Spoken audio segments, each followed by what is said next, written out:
Land sliding ఎలా జరుగుతుందో తెలుసా? ఈ విజువల్స్ చూడండి, పాత విజువల్స్ ఇవి.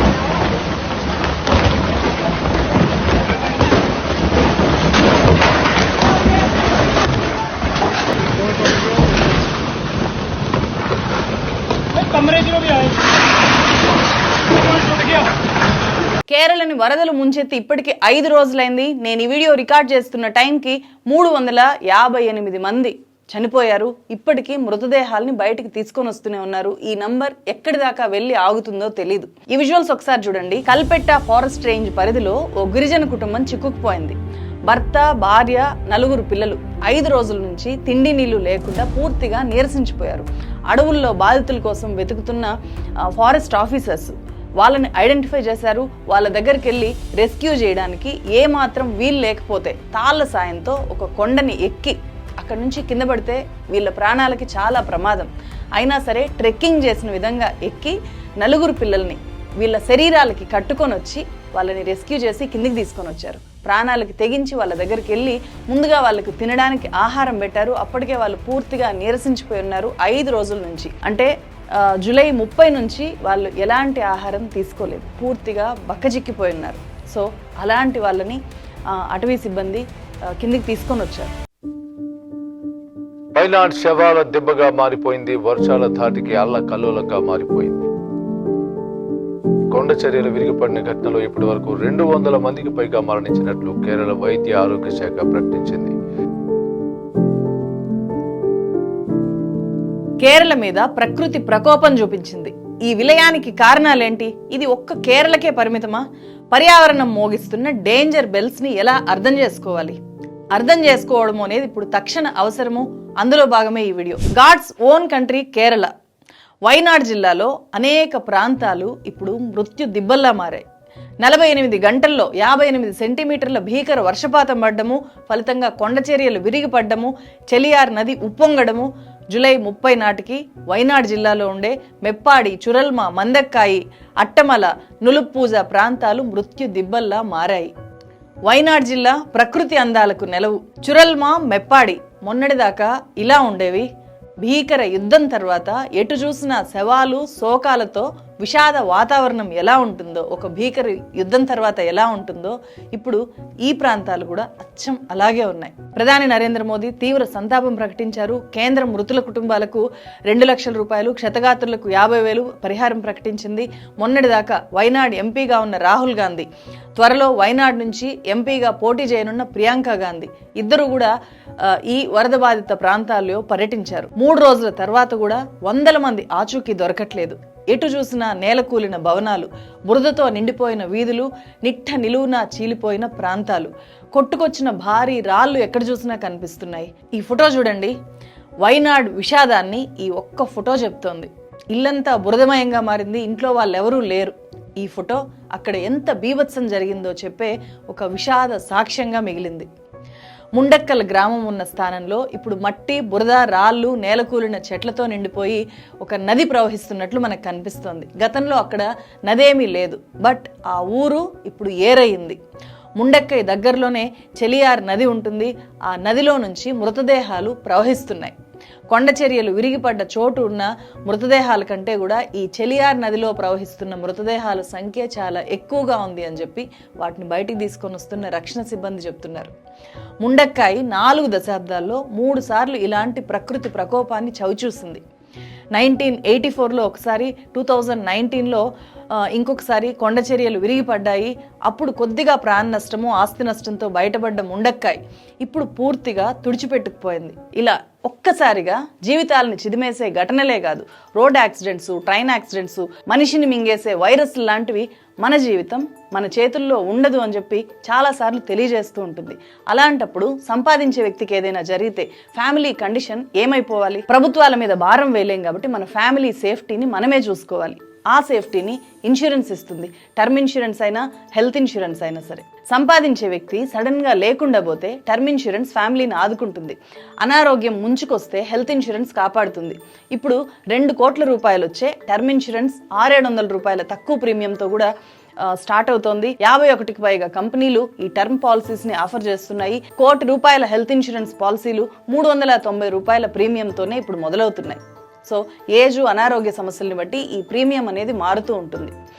80C కింద టర్మ్ ఇన్సూరెన్స్కి 1,50,000, హెల్త్ ఇన్సూరెన్స్కి 75,000 దాకా ట్యాక్స్ బెనిఫిట్ కూడా ఉంటుంది. 30 minutesలోనే క్లెయిమ్ చేసుకోవచ్చు. హెల్త్ పాలసీ మీద 25%, టర్మ్ పాలసీకి 10% డిస్కౌంట్ ఆఫర్ నడుస్తుంది. సో ఫస్ట్ కామెంట్లో డిస్క్రిప్షన్లో health and term insurance policy links ఉన్నాయి. మీ ఫ్యామిలీకి ఏది సూట్ అయితే అది తీసుకోవచ్చు.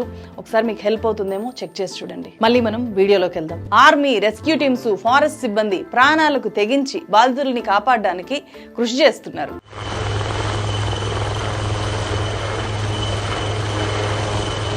అలాగే ఇండియన్ ఆర్మీ బాధితుల్ని రెస్క్యూ చేయడానికి అప్పటికప్పుడు ఒక బెయిలీ బ్రిడ్జిని కట్టేసింది. జస్ట్ 31 గంటల్లోనే 140 మంది మద్రాస్ ఇంజనీరింగ్ గ్రూప్ సైనికులు చురల్మాలో చెలియార్ నది మీద కట్టిన ఈ బ్రిడ్జ్ మొత్తం రెస్క్యూ ఆపరేషన్లోనే ఒక కీలక మలుపు. ఇప్పుడు బాధితుల్ని సేవ్ చేయడానికి వెహికల్స్ని ఇటు నుంచి అటు పంపించడానికి ఈ బ్రిడ్జ్ చాలా హెల్ప్ అవుతుంది రెస్క్యూ ఆపరేషన్ లో. రెండో ప్రపంచ యుద్ధ కాలంలో సర్ డొనాల్డ్ కోల్మన్ బెయిలీ అనే బ్రిటిష్ ఇంజనీర్ ఇంట్రడ్యూస్ చేశారు ఈ బెయిలీ బ్రిడ్జ్ ని. అప్పటి నుంచి బెయిలీ బ్రిడ్జ్ అంటున్నారు. ఈ బెయిలీ బ్రిడ్జ్ టెక్నాలజీని మన దేశంలో ప్రకృతి విపత్తుల టైంలో బాధితుల్ని సేవ్ చేయడానికి, రెస్క్యూ ఆపరేషన్స్ చేయడానికి మన ఇండియన్ ఆర్మీ వాడుతోంది. నదిలో కొట్టుకొస్తున్న మృతదేహాల ముఖాలు, శరీర భాగాలు పూర్తిగా చితికిపోయి ఉండడంతో పోస్ట్ మార్టం చేస్తున్న డాక్టర్లు ఒక ట్రామాటిక్ కండిషన్లోకి వెళ్ళిపోతున్నారు. బాడీస్ని మేము చూడలేకపోతున్నాము అని చెప్పి వాళ్ళు ఆవేదన వ్యక్తం చేస్తున్నారు. ఒక ఏడాది మొత్తం కేరళలో కురవాల్సిన మొత్తం వర్షపాతంలో 6% ఒకే ఒక రోజు జూలై 30న కురవడంతో కొండ చర్యలు విరిగి ఇంత పెద్ద విధ్వంసం జరిగింది అని చెప్పి భారత వాతావరణ శాఖ డేటా చెప్తోంది. ఆ ఒక్కరోజే, ఒకే ఒక్క రోజులోనే 141.8 మిల్లీమీటర్ల వర్షం కురిసింది. ఇది సాధారణ వర్షపాతం కంటే ఎంత ఎక్కువ తెలుసా? ఏకంగా 493% ఎక్కువ. రోజుకి 23.9 మిల్లీమీటర్ల వర్షం కురిస్తే కేరళలో అది సాధారణ వర్షపాతం కింద లెక్కగడతారు. ఇంత భారీ వర్షం కురిస్తే ముందే అలర్ట్ చేయాల్సిన భారత వాతావరణ పరిశోధన సంస్థ IMD ఎందుకు హెచ్చరించలేదు? ఇప్పుడు ఇది ఒక వివాదాస్పదంగా మారింది. కేరళ ప్రభుత్వాన్ని ముందే హెచ్చరించాము అని చెప్పి కేంద్ర హోంమంత్రి అమిత్ షా పార్లమెంట్లో ప్రకటించారు. 23 जुलाई को केरल सरकार को अर्ली वार्निंग भारत सरकार की ओर से दी गई थी 23 जुलाई. అయితే దేశం మొత్తాన్ని అమిత్ షా పక్కదారి పట్టించారు అని చెప్పి కేరళ ప్రభుత్వం అంటోంది. కొండ చర్యలు విరిగిపడ్డ రోజు జూలై 30న మధ్యాహ్నం 1 గంట తర్వాత మాత్రమే వాతావరణ శాఖ రెడ్ అలర్ట్ని ప్రకటించింది అని చెప్పి ప్రెస్ రిలీజ్ కూడా చెప్తోంది. ప్రకృతి వైపరీత్యాలు జరిగినప్పుడు కూడా కేంద్ర ప్రభుత్వం మాదేం తప్పు లేదు, రాష్ట్రాలదే తప్పు అనే తీరుతో వ్యవహరించడము ప్రజల్ని తప్పుదారి పట్టించడానికి అని చెప్పి CPM ఎంపీలు రాజ్యసభ చైర్మన్ జగదీప్ ధన్కర్కు లేఖ రాశారు. కేరళ సహా పడమటి కనుమలున్న ప్రాంతం అంతా కూడా ప్రమాదాలు పొంచి ఉన్నాయి అని చెప్పి నిపుణులు గతంలోనే హెచ్చరించారు. 2011లోనే పడమటి కనుమల పరిరక్షణ కోసము పర్యావరణవేత్త మాధవ్ గాడ్గిల్ సారథ్యంలో నిపుణుల కమిటీ వేశారు. అరుదైన జీవజాలాలకు ఆవాసమైన దట్టమైన అరణ్యాలు ఉండడం వల్ల గుజరాత్, మహారాష్ట్ర, కర్ణాటక, గోవా, కేరళ వీటిలో విస్తరించి ఉన్న పడమటి కనుమల్లో 75% ప్రాంతాన్ని పర్యావరణ రీత్యా సున్నితమైనదిగా ప్రకటించాలి, ఎకో సెన్సిటివ్ జోన్గా ప్రకటించాలి అని చెప్పి ఈ గాడ్గిల్ కమిటీ 2011లో సిఫార్సు చేసింది. 2011 నుంచి ఇప్పటిదాకా 13 ఏళ్ళు అవుతోంది. కేరళ ప్రభుత్వము, కర్ణాటక ప్రభుత్వము, వెస్టర్న్ ఘాట్స్ ఉన్న రాష్ట్ర ప్రభుత్వాలు ఏవి కూడా ఈ గాడ్గిల్ కమిటీ నివేదికను సీరియస్గా తీసుకోలేదు అనే విమర్శలు ఇప్పుడు పెద్ద ఎత్తున వినిపిస్తున్నాయి. కేరళలో దాదాపు సగము భౌగోళికంగా 20 డిగ్రీలకు మించిన ఏటవాలు భూములున్న ప్రాంతం ఉంటుంది. అందువల్ల నేల కోత గాని, కొండ చర్యలు విరిగిపడ్డం గాని చాలా ఎక్కువగా ఉంటుంది కేరళలో. వాలు భూముల్లో భారీగా వర్షాలు కురిస్తే పైనున్న మట్టి బాగా వదులైపోయి కొండ చర్యలు విరిగి పడుతున్నాయి. 2015 నుంచి 2022 మధ్యనే దేశవ్యాప్తంగా 3,782 ఘటనలు జరిగాయి. ఏంటి ఈ కేవలము కొండ చర్యలు విరిగిపడ్డ ఘటనలు ఇన్ని జరిగితే 3,782 ఘటనలు జరిగితే వాటిలో 59.2% ఘటనలు ఒక్క కేరళలోనే జరిగాయి. అంటే అంత ఎక్కువగా కేరళ రాష్ట్రంలో కొండ చర్యలు విరిగి పడుతున్నాయి. ఇడుక్కి జిల్లా పెట్టుముడిలో 2020లో భారీ కొండ చర్యలు విరిగి పడి 65 మంది టీ ఎస్టేట్ కార్మికులు చనిపోయారు.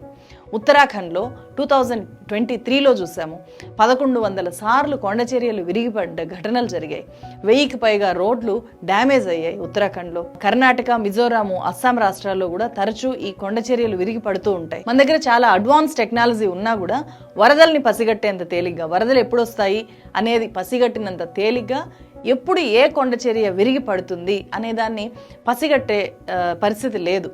అసలు ఏంటి ల్యాండ్ స్లైడ్స్ అంటే ఏటవాలు కొండల మీదనున్న భారీ రాళ్ళు, పెద్ద పెద్ద మట్టి పెళ్ళలు గురుత్వాకర్షణ వల్ల కిందికి జారి పడిపోవడాన్నే ఈ కొండ చర్యలు విరిగిపడ్డం అంటారు. కుండపోత వర్షాలతో నేల కోతకి గురైనప్పుడు, భూకంపాలు వచ్చినప్పుడు కొండ చర్యలు ఎక్కువగా విరిగి పడుతూ ఉంటాయి. అలాగే విరిగి పడ్డానికి మానవ తప్పిదాలు కూడా చాలా ఎక్కువగా కారణమవుతుంటాయి. డెవలప్మెంట్ పేరుతో అడవుల్ని నరికేయడం చేస్తుంటారు, పొలాలు ఇళ్ల కోసము కొండల్ని తవ్వేయడము, గుట్టల్ని తవ్వేయడము చేస్తుంటారు, హోటళ్లు కట్టడం చేస్తుంటారు, మైనింగ్ చేయడము, వీటన్నిటి వల్ల కూడా కొండలు ఎఫెక్ట్ అవుతున్నాయి. అవి కొండ చర్యలు విరిగిపడే ఈ ల్యాండ్ స్లైడింగ్స్ గా మారుతున్నాయి. ఈ మ్యాప్ ఒక్కసారి చూడండి. మన దేశంలో ఈ ప్రాంతాల్లో ల్యాండ్ స్లైడ్స్ చాలా ఎక్కువగా జరుగుతున్నాయి. కాశ్మీర్లో ఉండే కొన్ని areas, Uttarakhand, Himachal Pradesh, Assam, Arunachal Pradesh, Nagaland, Manipur, Kerala, Karnataka land slides విషయంలో డేంజర్ జోన్స్గా ఉంటున్నాయి. ప్రపంచవ్యాప్తంగా వాతావరణంలో వచ్చే మార్పుల వల్ల ఎఫెక్ట్ అయ్యే దేశాల్లో, ముప్పు కలిగి ఉన్న దేశాల్లో మన దేశం 7వ స్థానంలో ఉంది అని చెప్పి గ్లోబల్ క్లైమేట్ రిస్క్ ఇండెక్స్ 2021 చెప్తోంది. ఈ మ్యాప్ ఒకసారి చూడండి. మన దేశం మీద వాతావరణ మార్పులు ఎలా ఉన్నాయో చెప్పడానికి ఈ ఒక్క మ్యాప్ చాలు. ఎర్ర రంగులో ఉన్నది రాజస్థాన్ థార్ ఎడారి మరింత వేడెక్కిపోతోంది. హిమాలయ పరిసర ప్రాంతాల్లో కొండ చర్యలు విరిగిపడడం చాలా ఎక్కువ, క్లౌడ్ బర్స్ట్లు చాలా ఎక్కువ. అంటే చాలా తక్కువ టైంలో అత్యధిక వర్షపాతం ఒకే దగ్గర కురవడాన్ని ఈ క్లౌడ్ బర్స్ట్ అంటారు.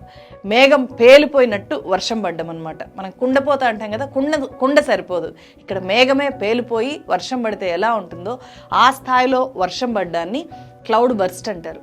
హిమనీ నదాలు కరిగిపోవడం వంటివి కూడా బాగా జరుగుతున్నాయి. గంగానది పరివాహక ప్రాంతాల్లో వరదలు, వడగాల్పులు విపరీతంగా పెరిగాయి అని చెప్పి ఈ మ్యాప్ చూస్తే మనకు అర్థమవుతోంది. ప్రకృతి విపత్తులు జరిగినప్పుడు సంతాపం ప్రకటించడము, ఎక్స్గ్రేషియోలు ప్రకటించడం కాదు, నిజంగా పర్యావరణాన్ని పరిరక్షించాలి అనే విషయంలో మన పాలసీ మేకర్లకు చిత్తశుద్ధి ఉందా, కమిట్మెంట్ ఉందా, కనీసం కమిట్మెంట్ అయినా ప్రదర్శిస్తున్నారా అనేది ఖచ్చితంగా అర్థం చేసుకోవాలి. 2016లో కేంద్రము పర్యాటకుల కోసము, డిఫెన్స్ ఎక్విప్మెంట్ ట్రాన్స్ఫర్ కోసము, ఈ రెండింటి కోసం కూడా 12,000 కోట్ల రూపాయలు ఖర్చు పెట్టి చార్ధామ్ రోడ్ ఎక్స్పాన్షన్ ప్రాజెక్ట్ ని చేపట్టింది. Prime Minister Narendra Modi on Tuesday laid the foundation stone of the Chardham Highway Development Program at the parade ground in Dehradun. అయితే ఈ ప్రాజెక్టు పర్యావరణానికి నష్టం చేస్తుంది అని చెప్పి, చెట్లు భారీగా ఆ ప్రాంతంలో కొట్టేయడం వల్ల ఎక్కువగా ల్యాండ్ స్లైడ్స్ జరిగే అవకాశం ఉంది అని చెప్పి ఒక స్వచ్ఛంద సంస్థ సుప్రీంకోర్టుకి వెళ్ళింది. 2021లో కేంద్ర ప్రభుత్వము సుప్రీంకోర్టులో ఈ ప్రాజెక్టు నేషనల్ సెక్యూరిటీకి చాలా ఇంపార్టెంట్ అని చెప్పి సమర్థించుకుంది. అంటే మేము అది కడతాము, ల్యాండ్ స్లైడ్స్ జరుగుతాయి అని చెప్పి తెలిసినా కూడా కడతాము, ఎందుకంటే నేషనల్ సెక్యూరిటీకి చాలా ఇంపార్టెంట్ అని చెప్పి చెప్పింది సుప్రీంకోర్టులో. అయితే సుప్రీంకోర్టు డిఫెన్స్ కోసము ఎన్విరాన్మెంట్ ని పనంగా పెడతారా అని చెప్పి క్వశ్చన్ చేసింది. ఖచ్చితంగా రెండింటిని, ఇటు డిఫెన్స్ ని ఇటు ఎన్వైర్న్మెంట్ ని బ్యాలెన్స్ చేయాల్సిన బాధ్యత కేంద్ర ప్రభుత్వం మీద ఉంది అని చెప్పి సుప్రీంకోర్టు తెగేసి చెప్పింది. దీంతో 2023లో కేంద్ర ప్రభుత్వము ఏకంగా ఫారెస్ట్ చట్టాన్నే మార్చేసింది. ఇది గుర్తుపెట్టుకోవాలి. ఒక ప్రాజెక్ట్ కోసము ఫారెస్ట్ చట్టాన్ని మార్చేసింది. ఫారెస్ట్ కన్జర్వేషన్ అమెండ్మెంట్ యాక్ట్ 2023లో దేశ సరిహద్దులకు 100 కిలోమీటర్ల పరిధిలో ఉన్న అటవీ భూములు ఈ చట్టం కిందికి రాని విధంగా చట్టాన్ని కేంద్రం మార్చేసింది. అదే అమెండ్మెంట్ చట్టంలో మోడీ గవర్నమెంట్ అడవులు అనే దానికి డెఫినేషన్ ని కూడా మార్చేసే ప్రయత్నం చేసింది. అలా మార్చి గనక ఉంటే దేశంలో ఉండే 28% అడవులకు రక్షణ లేకుండా పోయేది. కానీ సుప్రీంకోర్టు అలా అడవుల డెఫినేషన్ని మార్చడానికి, కొత్తగా డెఫినేషన్ ఇవ్వడానికి నో చెప్పింది, ఒప్పుకోలేదు. దానివల్ల మార్చలేకపోయింది. మన అడవులు ఇప్పుడు కొంచెం సేఫ్గా ఉన్నాయి. 2018 నుంచి 2022 మధ్య వరల్డ్ లైఫ్ కానీ, ఫారెస్ట్ అండ్ ఎన్విరాన్మెంట్ కానీ, కోస్టల్ జోన్ కానీ ఇవన్నీ కూడా కేంద్ర ప్రభుత్వ పరిధిలో ఉంటాయి. వాటికి పర్మిషన్స్ ఇవ్వాలి.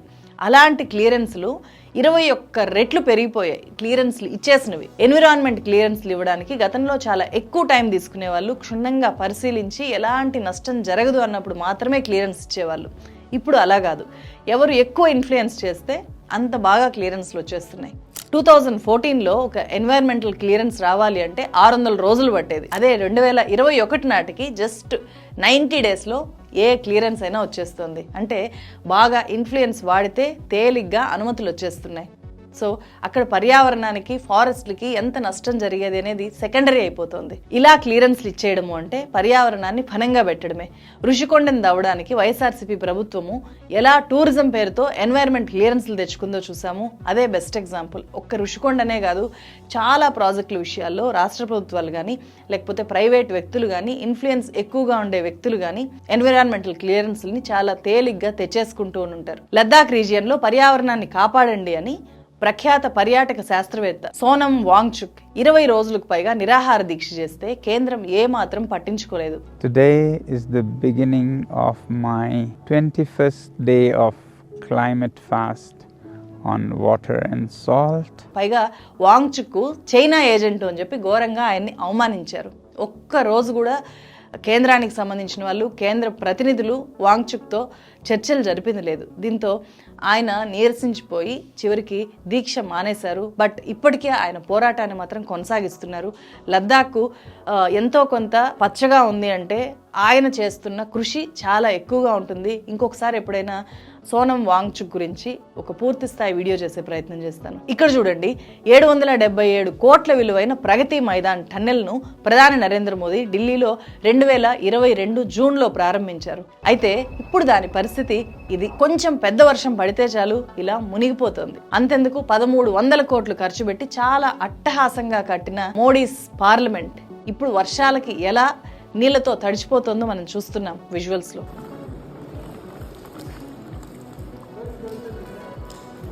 तुम लोग मत आ जाओ यार इसमें.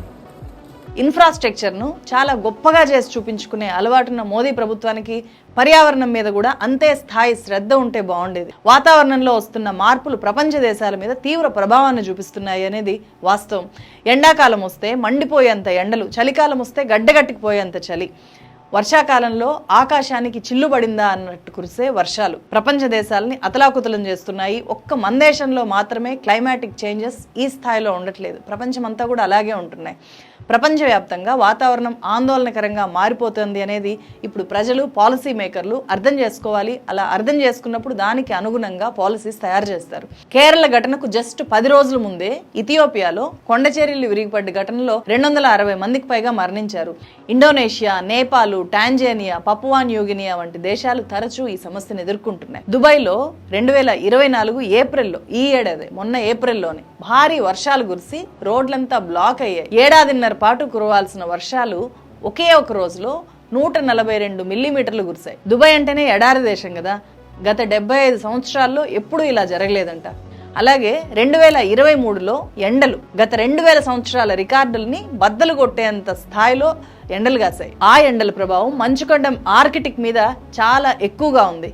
ఆర్కిటిక్ చాలా వేగంగా వేడెక్కిపోతోంది అనే ఆందోళనకరమైన స్టడీస్ బయటకు వస్తున్నాయి. ఈ ఏడాది హజ్ యాత్రకు వెళ్లి 1300 మంది యాత్రికులు ఉక్కపోత, వడగాల్పులకు తట్టుకోలేక పిట్టల్లా రాలిపోయారు అంటే నిజంగా చాలా ఆశ్చర్యం వేస్తుంది. అమెరికా వంటి దేశాల్లో కార్చిచ్చులు సర్వసాధారణమైపోయాయి. ఈ మధ్య కాలంలోనే కాలిఫోర్నియా అడవులు బుగ్గిపాలయ్యాయి. ఆస్ట్రేలియాలో కూడా తరచూ మనం కార్చిచ్చుల గురించి వింటూ ఉంటాం. ఇలా ఉదాహరణలు చెప్పుకుంటూ పోతే చాలా దేశాల్లో ఏ స్థాయిలో వాతావరణం మారిపోతుంది అనేది మనకు తెలుస్తుంది. ప్రపంచం మొత్తంగా వేడెక్కిపోతుంది, అనూహ్యమైన వాతావరణ మార్పులు వస్తున్నాయి అని చెప్పడానికే ఈ ఉదాహరణలు. ఇక్కడే మనము వాతావరణాన్ని ఈ రకంగా నెగిటివ్గా ఎఫెక్ట్ చేస్తున్న 5 దేశాల గురించి తెలుసుకోవాలి. అవి America, China, European union, Russia and మన దేశం భారత్. ఎస్, మన దేశం కూడా పర్యావరణానికి చాలా ఎక్కువగా హాని చేస్తున్న దేశాల జాబితాలో ఉంది. ఈ దేశాలన్నీ కూడా కార్బన్ ఎమిషన్స్ తగ్గించాలి అని చెప్పి 2015లో ప్యారిస్లో జరిగిన సదస్సులో ఒక ఒప్పందం కుదుర్చుకున్నాయి. కానీ ఏ దేశం కూడా దానికి కట్టుబడి లేదు. అమెరికా ఆ ఒప్పందం నుంచి ఏకంగా బయటకే వచ్చేసింది. క్లైమాటిక్ చేంజెస్ వల్ల ఆర్థిక విధ్వంసం కూడా చాలా ఎక్కువగా జరుగుతోంది అని చెప్పి America national bureau of economy research నివేదిక చెబుతోంది. 1 టన్ను కార్బన్ డైఆక్సైడ్ విడుదలైతే సొసైటీకి 82,965 కోట్ల నష్టం వస్తుంది అని చెప్పి ఆ నివేదిక చెప్పింది. సగటున 1 డిగ్రీ ఉష్ణోగ్రత పెరిగినా కూడా 12% దాకా జీడిపి నష్టపోతాయంట దేశాలు. ఆ స్థాయిలో నష్టాన్ని పేద, అభివృద్ధి చెందుతున్న దేశాలు భరించలేవు అనేది ఆ నివేదిక సారాంశం. కాబట్టి క్లైమాటిక్ చేంజ్ విషయంలో పాలసీ మేకర్స్ చాలా సీరియస్గా దృష్టి పెట్టాలి. అనేది ఆ నివేదిక చెప్తోంది. 2021లో స్కాట్లాండ్లో ఉండే 197 దేశాలు 12 రోజుల పాటు కాన్ఫరెన్స్ ఆఫ్ ది పార్టీస్, సింపుల్గా చెప్పాలి అంటే COP26 అంటారు, ఆ సదస్సు నిర్వహించాయి. వాతావరణ మార్పులకు ప్రధాన కారణమైన కర్బన ఉద్గారాలను 2050 నాటికి నెట్ జీరో స్థాయికి చేర్చాలి అనేది ఈ COP26 లక్ష్యం. భారతదేశం మాత్రము ఆ లక్ష్యాన్ని 2070 నాటికి మాత్రమే మేము చేరుకోగలము అని చెప్పి స్పష్టంగా చెప్పింది. మేము ఇప్పట్లో ఏమీ చేయలేము అని మన దేశం స్పష్టంగా చెప్పేసింది. నెట్ జీరో అంటే కార్బన్ న్యూట్రల్ సాధించడం, అంటే మనం ఎంత కర్బన ఉద్గారాలని ఉత్పత్తి చేస్తున్నామో అంతే స్థాయిలో వాటి నిర్మూలనకు చర్యలు తీసుకోవడం. సో ఉత్పత్తి చేస్తున్నారు సరే, నిర్మూలనకు మాత్రం ఎవరూ చర్యలు తీసుకోవట్లేదు. పాలసీ మేకర్లు భారీ నిర్మాణాలు, ప్రాజెక్టుల్ని అభివృద్ధి నమూనాలుగా చూపించాలి అనుకుంటున్నారు, అలా చూపించుకొని ఓట్లు అడుగుతున్నారు. కానీ నిజంగా పర్యావరణ ప్రేమికులుగా పాలకులు ఉండట్లేదు. అది ఏ దేశంలోనూ ఉండట్లేదు, మన దేశంలో అయితే అసలే ఉండట్లేదు. ప్రకృతిని కాపాడమే భవిష్యత్తు తరాలకు మనం ఇచ్చే నిజమైన సంపద. పుట్టే పిల్లలకు మంచి గాలి, మంచి నీళ్లు, ఉండడానికి భద్రమైన ఆవరణ, ఇవి భవిష్యత్తు తరాలకు మనమిచ్చే అసలైన విలువైన సంపద. కాబట్టి అభివృద్ధి పేరుతో ప్రకృతిని నాశనం చేసే చర్యల్ని గనక మనం గట్టిగా అడ్డుకోకపోతే, వాటిని ప్రశ్నించకపోతే భవిష్యత్తు తరాలని, మానవాళిని అప్పుడు ఏ అభివృద్ధి కూడా కాపాడదు. ఎందుకంటే ప్రకృతికి కోపం వస్తే ఎవరు దాని ముందు నిలవలేరు. దీని మీద మీ అభిప్రాయం ఏంటి? కామెంట్స్లో తెలియజేయండి. నేను ఇందాకే చెప్పిన విధంగా మెడికల్ బిల్స్ భారీగా పెరిగిపోయిన ఈ రోజుల్లో, జీవితం ఎప్పుడు ఎలా ఉంటుందో తెలియని పరిస్థితుల్లో హెల్త్ అండ్ టర్మ్ ఇన్సూరెన్స్లు కుటుంబాన్ని ఆదుకుంటాయి. హెల్త్ అండ్ టర్మ్ పాలసీ ఈజీగా ఆన్లైన్లో తీసుకునే లింక్ కోసము ఫస్ట్ కామెంట్ చెక్ చేయండి. మరో వీడియోతో మళ్ళీ కలుస్తాను. Thank you so much. This is what we see in Gandhiji's life and his advice, that the world has enough to everyone's need, but not for anyone's greed.